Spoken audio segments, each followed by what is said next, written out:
Évidemment que le monde va te détruire. Évidemment qu'il va te briser. Il va te briser parce que t'en as besoin. Il va te briser parce que te briser est la meilleure manière, la meilleure façon, le meilleur cadeau qu'on puisse te faire pour ensuite pouvoir évoluer et devenir une version qui surpasse celle que tu étais avant. Il faut que tu comprennes que tout ce que tu vis au cours de ton existence a un sens qui est profond. Tout ce que tu vis au cours de ton existence te forge, te permet d'avoir accès à des expériences auxquelles tu n'aurais pas forcément pu faire face autrement. La douleur, ça te permet d'apprendre. La douleur, ça te permet de comprendre. Et oui, c'est dur. C'est dur parce que des fois on s'y attend pas. C'est dur parce que des fois on se dit qu'on ne mérite pas. La vérité, c'est que tu le mérites. Tu le mérites parce que c'est grâce à cette douleur, c'est grâce à cette souffrance que tu vas pouvoir évoluer en tant que personne. C'est grâce à cette souffrance que tu vas pouvoir être heureux. Tu as besoin de la souffrance pour connaître le bonheur. Car sinon, comment pourrais-tu faire la distinction entre les deux? C'est la souffrance qui te permet de comprendre que tu as été heureux avant.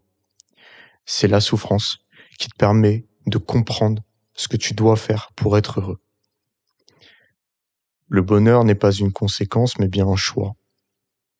Tu peux être heureux même dans la souffrance. Ça paraît dingue, mais c'est vrai. Les épreuves que tu vas accueillir dans ta vie, tu peux les accueillir avec bénédiction. Tu peux te dire, cette souffrance que je suis en train d'endurer, cette souffrance que je subis actuellement, je veux en faire une arme. Je veux m'en servir pour avancer. Je veux me dire, écoute, c'est une leçon. C'est un tremplin. Je sais que personnellement, dans ma vie, mes plus grandes souffrances ont précédé mes plus grandes victoires, mes plus grandes joies, mes plus grands accomplissements. Et des fois même le jour même. Et je me rappelle d'une discussion que j'ai eue avec un frérot à moi. On était posé dans ma voiture, c'était en plein hiver. Et là, il m'a dit, écoute, ça fait des années qu'on se connaît, on a grandi ensemble. C'est le cas, on a grandi ensemble, on se connaît depuis la 6e. Et il m'a demandé, mais comment est-ce que tu fais? J'ai l'impression que dès que tu vis quelque chose, ça ne t'atteint pas. Et lui, ce qu'il sous-entendait, c'est que je portais un masque, que je cachais mes failles, que je cachais mes faiblesses, que je cachais mes tristesses.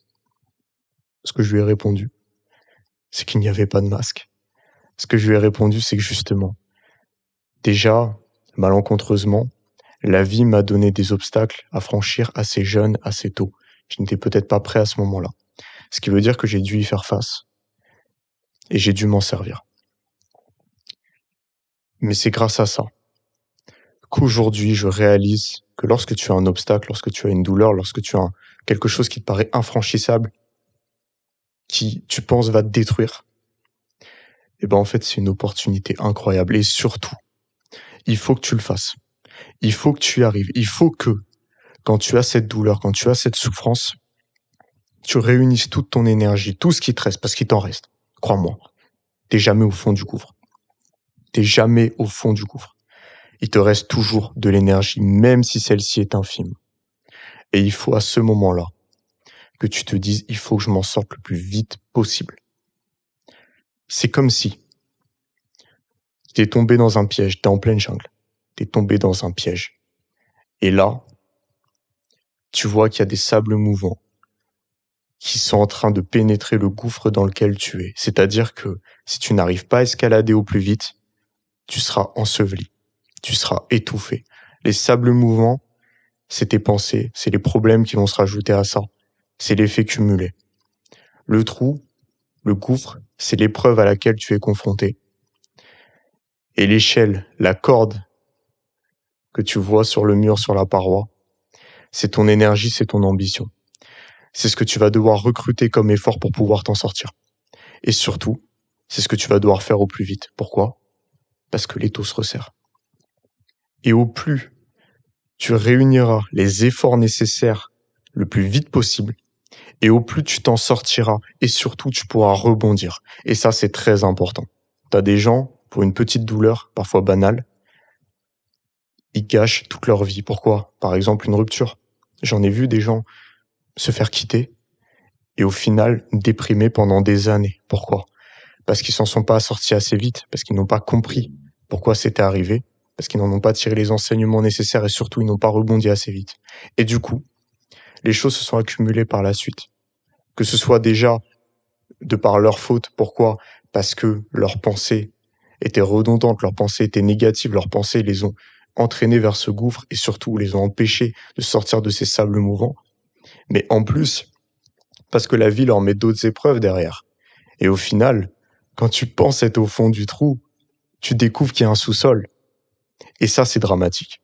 Et c'est pour ça qu'il faut s'en sortir extrêmement vite. J'ai un petit exemple comme ça qui me vient en tête. J'avais raté mon permis de conduire. J'étais dégoûté parce que c'était extrêmement important pour moi. Je l'ai raté. Voilà, je l'ai raté et honnêtement, je méritais de le rater parce que j'étais pas assez bon et c'était totalement mérité, je le comprends. Mais le soir même, j'avais un dégoût profond parce que je me disais que j'avais pas le droit de rater, j'avais pas le droit d'échouer. Et autant habituellement je supporte l'échec, autant là je savais que je pourrais pas recommencer avant un certain temps et que ça me bloquait réellement. Et surtout, ça me faisait passer à côté plein d'opportunités. Donc j'avais vraiment une douleur. Et le soir même, plutôt que de rester dans cette souffrance, je me suis dit, écoute, je peux pas terminer la journée là-dessus. Je peux pas rester dans cette douleur. Il faut que je fasse quelque chose. Ce que j'ai fait à ce moment-là, c'est que je me suis attelé à un projet que j'avais en tête depuis un certain temps, mais j'avais pas passé le cap encore. Et en fait, ce que j'ai fait, c'est que j'ai bossé mes designs, j'ai bossé mes textes de vente, j'ai bossé, euh, je dirais, j'ai affiné mon projet. Et le soir même, j'avais créé mon service de coaching. Le soir même, j'avais créé mon service de coaching en quelques heures, alors que quelques heures avant, j'étais, on va pas dire dévasté, mais j'étais vraiment pas bien parce que je m'en voulais. Et au final, je me suis couché en étant fier. Et le lendemain, j'ai pu le lancer. Et j'ai commencé du coup à gagner de l'argent, mais surtout à pouvoir aider les gens et au final à apporter de la valeur. Et ça, c'est incroyable. Et ça, c'est arrivé uniquement parce que j'ai eu cette force à ce moment-là de me dire, écoute, je peux pas rester sur cet échec. Je peux pas rester sur cet échec et il faut que je me batte. Et je me suis battu. Et ça a marché. Et ça a marché et ça marche toujours. Et je sais aussi que à chaque fois, c'était pareil. C'est pour ça que on parle pas d'une exception là. On parle pas d'un événement isolé, on parle d'une récurrence.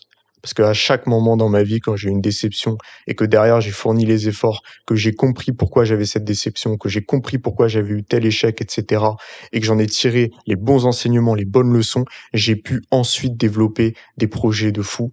J'ai pu ensuite évoluer en tant que personne. Pourquoi? Parce que j'avais compris plus de choses. Et ça fait la différence. Et vraiment, je te le dis, ce monde, il est dur, il est cruel. Ce monde, il va vouloir te détruire. Il va tout le temps te tester. Si jamais tu n'as pas cette force de caractère, si jamais tu n'as pas cette puissance de te dire, je n'accepte pas cette situation, je vais la changer, je vais me battre, tu seras enseveli. Tu seras sous les sables mouvants. On te retrouvera jamais. Et c'est pour ça que moi, je suis dur dans mes vidéos. Et c'est pour ça que j'ai un certain phrasé, que j'ai certains mots qui sont acerbes, que j'ai cette diction, que j'ai ce côté peut-être agressif par moment, peut-être même trop. C'est parce que j'ai cette conscience aiguë du fait que le monde est contre toi.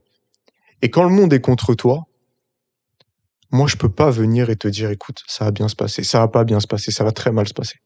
C'est pour ça qu'il faut que tu sois prêt. C'est pour ça qu'il faut que tu sois prêt. Tu sais, quand tu es militaire, que tu fais le stage vert en Guyane, que tu te retrouves dans la jungle, que tu es soumis à des épreuves terribles, tu t'endors plus. Tu crois que c'est pourquoi? Tu vas où après? Tu vas sur le front. C'est pas une colonie de vacances. Mais la vie, c'est pareil. La vie, c'est pareil. Toutes ces épreuves, tu vas les subir et tu dois les subir parce qu'il faut que tu sois prêt pour ce qui arrive derrière. Parce que plus tu vas évoluer, plus tu auras des gros problèmes. Mais ces gros problèmes signifient des grosses réussites par la suite si tu arrives à les surmonter. Et c'est à ça qu'on voit la valeur d'un homme. Un homme de valeur, c'est un homme qui sait résoudre des problèmes et des problèmes de plus en plus gros. C'est un homme qui reste fort. Et il faut que tu restes fort. Parce que ce monde, il fera tout pour t'affaiblir. Et c'est l'homme qui reste fort. C'est l'homme qui garde ses principes. C'est l'homme qui garde vaillance, sa bravoure. C'est cet homme-là qui réussit. C'est cet homme-là qui est admiré par la suite. C'est cet homme-là qui mérite son succès. Car si tu ne fais pas ça, si tu n'entreprends pas, si tu ne te bats pas, tout le monde t'oubliera. Tout le monde t'oubliera et a raison. Sois exceptionnel. Gravis les montagnes. Deviens une putain de légende.